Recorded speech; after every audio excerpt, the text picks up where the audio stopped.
Welcome to our deep dive on the caste system in modern India. Yeah, it's a really fascinating topic. You've sent us a ton of material. You hate. It's everything from news articles to like scholarly pieces to personal stories. Yeah. So we're going to try to extract the most important parts. And insightful things. Yeah, and hopefully give you some like aha moments. Exactly. So, the caste system was officially abolished in 1948, but it still seems to be having like a really big impact on modern Indian society. It really does. And I think one of the most fascinating things about it is how it persists. Yeah. How it's evolved even. Yeah. And really why it's so crucial to understand it if you want to understand India today. And one of the things I thought was so interesting was this concept of an invisible caste system. Right. What exactly is that? How does that relate to the kind of the traditional caste system that we're a little bit more familiar with? Yeah. So one of the sources that you sent really dove into that. Okay. And, it argues that even in societies where there's no like formal caste system, You can still see this kind of underlying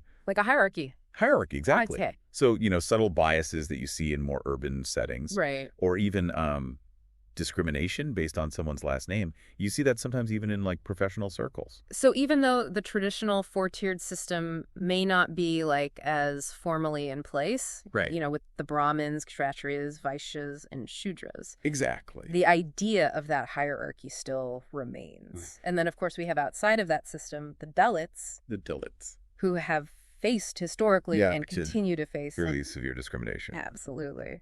One of the sources you sent, a video actually titled "The Untouchables of India, the Millions Without Hope," really paints a stark picture of what's happening even today Oh, wow. with the Dalits in India. That's so sad. It really is. And, this source also gives a pretty chilling statistic. Yeah. That in 2020, a crime against the Dalit was reported every 10 minutes in India. Yeah, which is just crazy to think about, right? It's wild. It's wild. Like how deeply ingrained this prejudice still is. It is. And another source that you sent, leading Indian scholar explains India's caste system in The Untouchables, features a Dalit scholar who really argues that simply outlawing something doesn't erase it. Right. Especially when it's so ingrained in society. It makes sense. And they have this great analogy. They compare it to removing a skeleton. Okay. And that you're just left with this shapeless mass that's struggling to function. That's such a powerful analogy. It really is. Because it really shows, like, even though the system is officially gone, right, it's still impacting everything. Everything. But it's not just about that outward discrimination. No, not at all. And this is what's so complex about it, right? Yeah. Another one of the videos you sent, Experiencing Caste as a Privileged Indian, explores how caste can show up even in like urban educated spaces. Right. And it often shows up as just kind of unconscious bias. Like they share a story about how a friend questioned why someone with a particular last name would need to study hard if they could just get into college through reservations. Oh, wow. So it's just these like offhand comments. Right. Like it's built into the language. It really is. Which is hard. It's hard to address. Yeah. And then on top of that, we even see the impact of caste biologically. Okay. Which is just wild to think about. What do you mean by that? So one of your sources was this video with geneticist David Reich. Okay. And he talks about how centuries of endogamy, marriage within one's caste, has actually shaped Indian genetics. Wow. So you're saying like literally like a social hierarchy can impact someone's DNA. Exactly. His research actually shows that endogamy has created these distinct genetic clusters within the Indian population. That's wild. So it's almost like a map of this historical separation of the castes. It's crazy to think about the implications of something like that. Huge implication. Yes. And it does raise all these questions, right? Like, could this genetic clustering contribute to health disparities down the line? Oh, gosh, I hadn't even thought about that. Or could it even be used to justify discrimination in the future? That's a really scary thought. It's definitely something to ponder. It is. Because even though the system is officially gone, the consequences are still very much present. Yeah, and then you bring in the politics of it all. Oh, absolutely. Which is a whole other layer. It's huge. Yeah. And, your sources talk about how caste remains this potent force in Indian politics. Oh, for sure. With caste-based voting blocs and political parties that are really shaping the whole political landscape. Yeah, and one of the things I found so interesting was how right-wing Hindu nationalists are actually trying to downplay the role of caste. Yeah. And they're even saying that it's a Western invention. It's wild. Yeah, so like what's the thinking there? What are they trying to get at? So their argument is that this traditional caste system, with its emphasis on these occupational groups, was actually a more like natural and harmonious social order. Oh, so they were saying it wasn't about hierarchy. Right, and that the British were the ones that came in and kind of exaggerated it and solidified it. For their own purposes. Exactly, for their own administrative purposes. So they're basically trying to rewrite history to fit their agenda. That's a great way to put it. Which is a little scary to think about. It is. Yeah. And then, of course, you have other sources that are pushing back against that. Yes. Saying, no, like, look at these ancient Hindu scriptures, like the Manusmriti.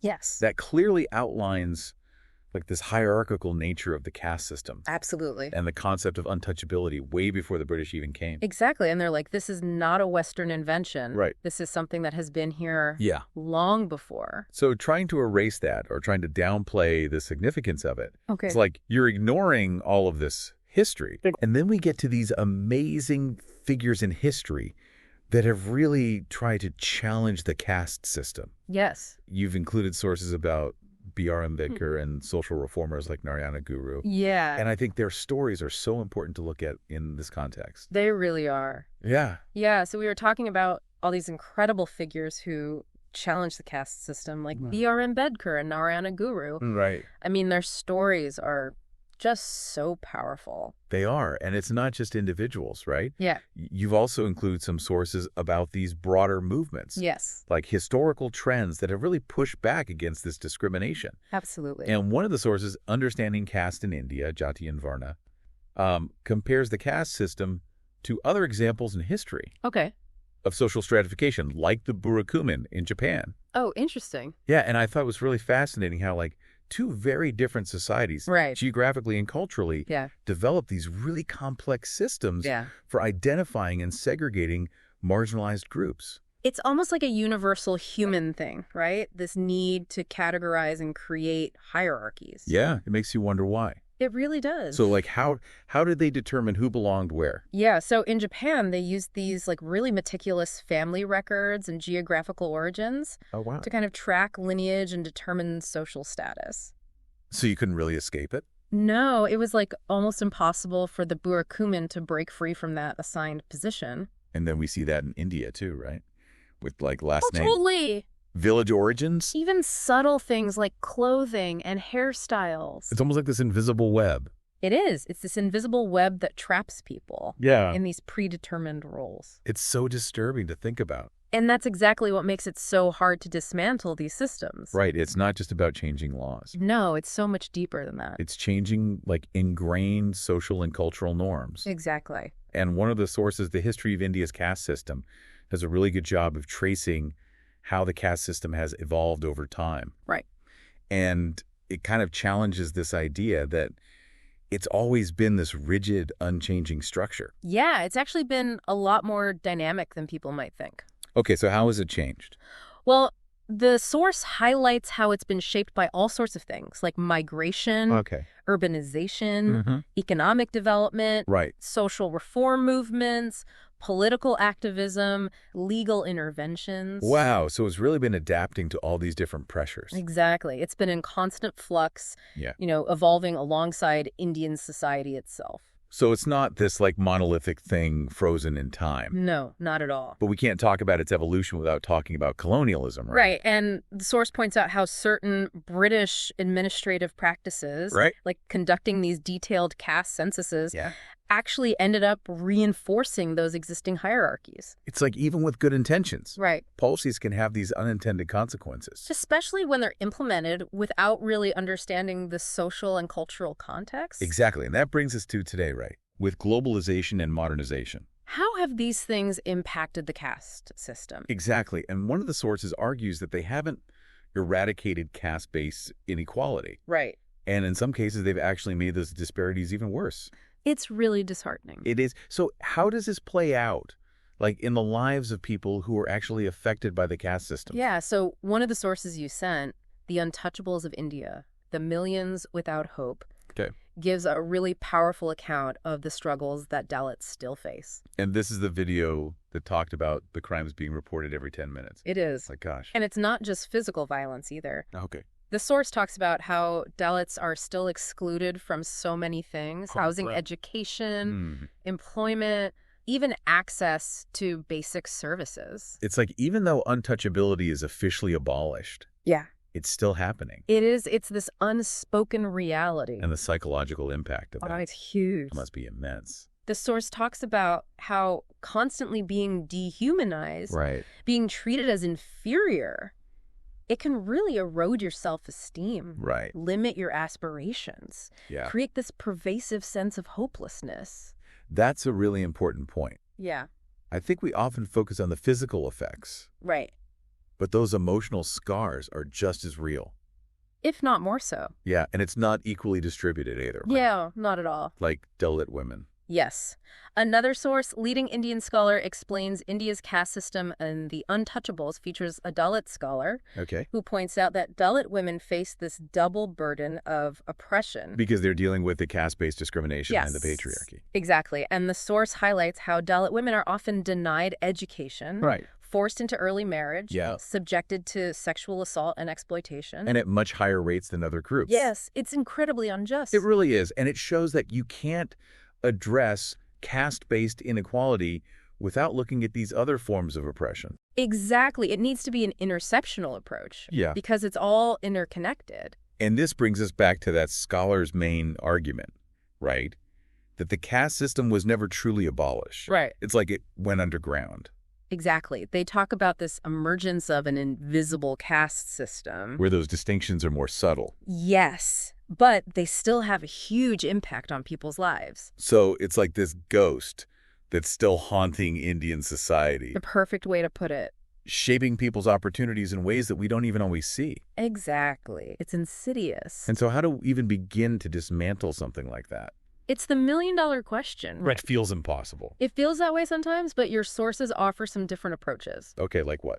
Things like legal reforms, Okay. affirmative action policies, Mhm. social activism, Yeah. education, even the role of media and popular culture. So it's this multi-pronged approach. It has to be. You have to attack it from all angles. Yeah. And one source, How the Caste System is Stopping India's Takeoff, argues that dismantling the caste system isn't just a moral imperative, Right. it's an economic one too. Exactly. They make the case that caste-based inequality is actually hurting India's economic growth. Oh, wow. So it's holding back progress on multiple levels. Yes, it's stifling innovation, Yeah. entrepreneurship, social cohesion. Right. It's preventing people from reaching their full potential. It's like this invisible ceiling.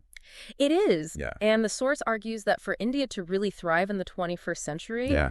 it needs to address the root causes of this inequality. It makes so much sense. It does. But how do we actually begin to do And that? that's the big question. Yeah. And your sources suggest a variety of things. Like- Legal reforms, Yeah. affirmative action policies, social activism education, Right. and even using media and popular culture to challenge these caste-based stereotypes. So attacking it from all sides. Exactly. And one source, the Caste System Forgotten History, actually looks at how perceptions of the caste system have changed over time. Oh, that's interesting. Like how so? Well, they point out that early Western accounts of the caste system often exoticized it. Oh. They focused on the more bizarre or shocking aspects, Yeah. and they didn't really pay attention to the systemic oppression. Or the people who were suffering. Exactly. It was more about spectacle than the substance. Yeah. More about reinforcing stereotypes than understanding the reality. But that's changed, right? It has over time. There's been this shift towards more nuanced and critical understandings of the caste system.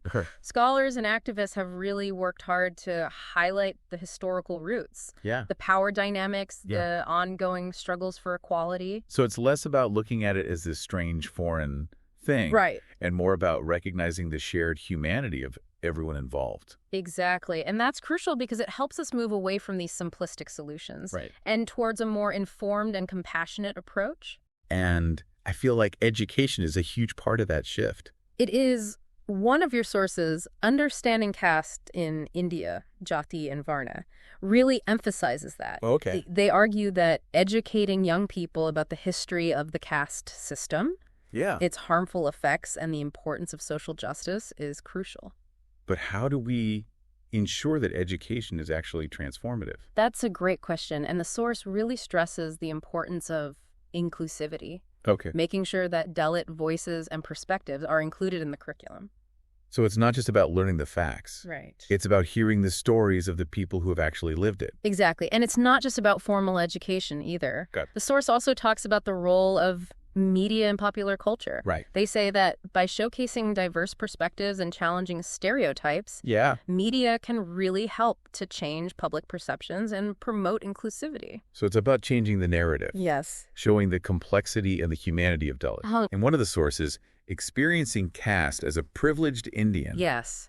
offers this really interesting perspective on how caste shows up even in these seemingly progressive spaces. Right, even in urban areas. Yeah, and it talked about how these biases can be really subtle, They can be. like friends making assumptions about someone's intelligence based on their caste. It's those little moments Right. that reveal how deep those prejudices run. And how we might be perpetuating them without even realizing it, Exactly. It's about becoming more aware of our own biases. and challenging them, Yeah, both in ourselves and in others. absolutely. So it's not enough to just passively learn about this. Right. We have to actively engage with it. Like, question our assumptions and be willing to change. And this brings us to this really interesting intersection of science and social history. Okay. One of the sources that you sent, the caste system transformed Indian genetics. David Reich. Yes, geneticist David Reich. Right.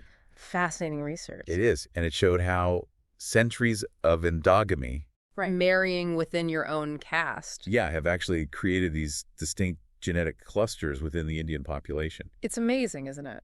It's wild. Like a social hierarchy can actually impact someone's DNA. It can, and Reich's research has some really important implications. Like what? Well, for one thing, it could help us understand health disparities Sorry. by identifying genetic predispositions to certain diseases. Within these different clusters, researchers might be able to develop targeted interventions So wow. and improve healthcare outcomes for marginalized communities. So it's about using science to address social inequality. Exactly. It's recognizing that the impact of caste goes beyond just the social realm. Right. It's in our biology. That's a really powerful point. It is. It adds this whole other dimension to the conversation. It does. So we've talked about the history, Yeah. the lived experiences, the approaches to dismantling this system. Right. But where do we go from here? What are the next steps in this fight for equality? It's a great question, and your sources really grapple with that too. Okay. And one of the key themes that keeps coming up Yep. is that we need a multi-pronged approach. So it's not just about government policies It's not enough. or legal reforms. It's also about social activism, Right. education, media representation, Uh-huh. and a fundamental shift in cultural attitudes and beliefs. So attacking it from all angles. Exactly. And it's important to remember that this isn't just an Indian issue. Right. As we saw with that Seattle case, Yeah. caste-based discrimination can show up anywhere. Right. It can travel. It can. Yeah. So it's a global issue that needs a global response. That's a really important point. It is. We can't just pretend it's happening somewhere else. No. Yeah. And one of the sources, India's caste system, what you need to know, Yes. kind of sums up everything we've been talking about, It does. emphasizing this need for a multifaceted approach Right. addressing the systemic inequality, not just through government policies, but also through social activism, Absolutely. education transforming cultural norms. It's a huge undertaking. It is, but it's not impossible. And that's what the source really highlights. Okay. That it's a complex issue, but it's not insurmountable. So it's about chipping away at the problem Yes. from different angles, Yeah. working together to create a more just world. And ultimately, it comes down to changing hearts and minds. That's a really powerful message. It is. It's about challenging those deep-seated prejudices, Yes. promoting empathy and understanding, And creating a world where everyone feels valued. regardless of their caste. Exactly. So we've covered a lot of ground already, right? You know, like the history of the caste system, how it persists, the impact it has on people's lives. But like with anything this complex, there are always like these debates and controversy. Oh, yeah, definitely. One of the big ones that comes up in a lot of the sources you sent is affirmative action. Oh, yeah, like reservations in education and government jobs. Exactly. And those policies are meant to help those who have been historically excluded, but they can be really divisive. Yeah. I mean, people have strong feelings on both sides. For sure. So those who support these reservation policies, they argue that they're absolutely essential to fixing centuries of systemic discrimination. It makes sense. It's not enough to just say discrimination is illegal if there's still all these disadvantages that exist because of it. Exactly. It's like saying the race is fair, but some runners are starting miles behind everyone else. Right. Through no fault of their own. Exactly. And supporters of reservations, they really want to emphasize that it's not about handouts. It's about creating a system where everyone can actually compete on their own merits. But of course, there's the other side to that, right? The sources also bring up concerns about reverse discrimination. Yeah. And the idea that reservations could undermine meritocracy. Right. Some people say it creates a system where you're judged on your caste and not your actual skills. Right. Like, are we perpetuating this focus on caste instead of moving towards a system that really rewards individual talent? It's a tough balance. Trying to fix past injustices while also trying to build a system that's fair to everyone. It really is. And it gets even more complicated when you start looking at caste globally. Right. Like with the whole Seattle thing. Exactly. That decision to ban caste discrimination really got people talking. Yeah, that was huge. It was. And those who supported that ban said it was absolutely necessary to protect Dalit Americans from discrimination. Because even though it's a different country, the potential for harm is still there. Absolutely. Caste isn't just an Indian issue. It's a system that can show up anywhere. But then there were those who opposed the ban. Right. And they said that there were already laws against discrimination based on national origin and religion. Right. And those should be enough to cover any caste-based bias. Right. They worried that adding a specific category for caste would just be more divisive. It's a complicated issue for sure. Trying to figure out how to handle something from another culture while still working within our own legal system. And all of this points to a bigger challenge. A lot of the sources mention just how hard it is to actually change something so ingrained as the caste system. Yeah, I mean, you can't just change laws and expect everything to be fixed. It's about changing mindsets, beliefs, like deeply ingrained ways of behaving. Exactly. And the sources really highlight the challenge of how deep-seated those caste-based prejudices and social norms really are. Even if all the discriminatory laws disappeared overnight, people's attitudes and behaviors would likely stick around. Like those deep roots of a tree, even if you cut the trunk down, those roots are still there. Right. They could sprout back up at any time. Exactly. And you know, it makes me think, you need to change those cultural values, transform those social norms at a really fundamental level. And that is really hard. I mean, how do you change beliefs that have been passed down for generations? Right. It feels almost impossible. And it's made even harder by the fact that the people who benefit from the system, the people with power and privilege, they don't really want to change it. Because they would be losing their advantage. Exactly. So Yeah. dismantling the caste system means we need more than just education and awareness. You have to shift the balance of power. Empower those who have been marginalized. Right. Give them a real voice in creating a more equitable future. And that's where the whole idea of social movements comes in. Exactly. Those sources about activism, about people coming together to demand change, that's crucial. And it needs to be collective action. People from all backgrounds working together. Absolutely. This isn't just a Dalit problem, it's a human problem. And one of the sources you provided, the caste system of India, was based originally on skin color. Mm-hmm.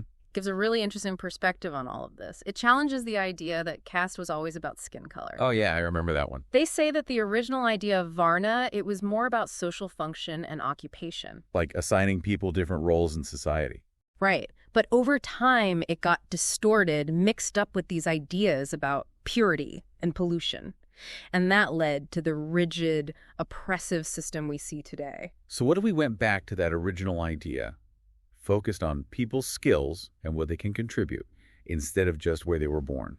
It's an interesting idea, right? Reimagining the system instead of just trying to destroy it. But it would take a huge change in how people think. People would have to be willing to really question those deep beliefs about social order and hierarchy. It's a lot to ask. Yeah. But one thing that's really stuck with me through all of this is how resilient people are, how much determination there is to fight for equality. I agree. Even with all the challenges, there are these incredible stories of resistance and hope. Of people who are fighting every day to make things better. And a lot of the sources talk about how awareness of this issue is growing, both in India and around the world. That's good, right? It's huge. Yeah. Because it puts pressure on people to do something, to actually take a stand. Makes sense. And along with that awareness, we're seeing these new platforms emerge. Dalit voices are being amplified online. Through social media. Social media, independent media, online forums, all of it. So they can share their stories and connect with each other. Exactly. And organize for change. It's like they're taking control of their own narratives. And maybe the most hopeful thing of all is seeing all these young people in India rejecting the caste system entirely. Like they're saying, we want a better future. Exactly. And that energy, that desire for change, it's powerful. So where do we leave our listener? What's the big takeaway? What do we want them thinking about? I think it's this. The fight for equality is a fight worth having. It takes courage, compassion, and being willing to stand up for what's right. But it's a fight we can win, step by step. And it's not just about India. It's something all of us can be part of. We can educate ourselves, look at our own biases, and support those working for change. Absolutely. The caste system is a deeply rooted problem, but it's not impossible to overcome. If we work together, listen to each other, and hold on to hope, we can create a world where everyone has the chance to succeed, no matter what their background is. That's a great place to end. Thanks for helping us unpack all of this. It's been an amazing journey. It really has. And to our listener, keep asking questions, keep learning, and keep pushing for a more just and equitable world.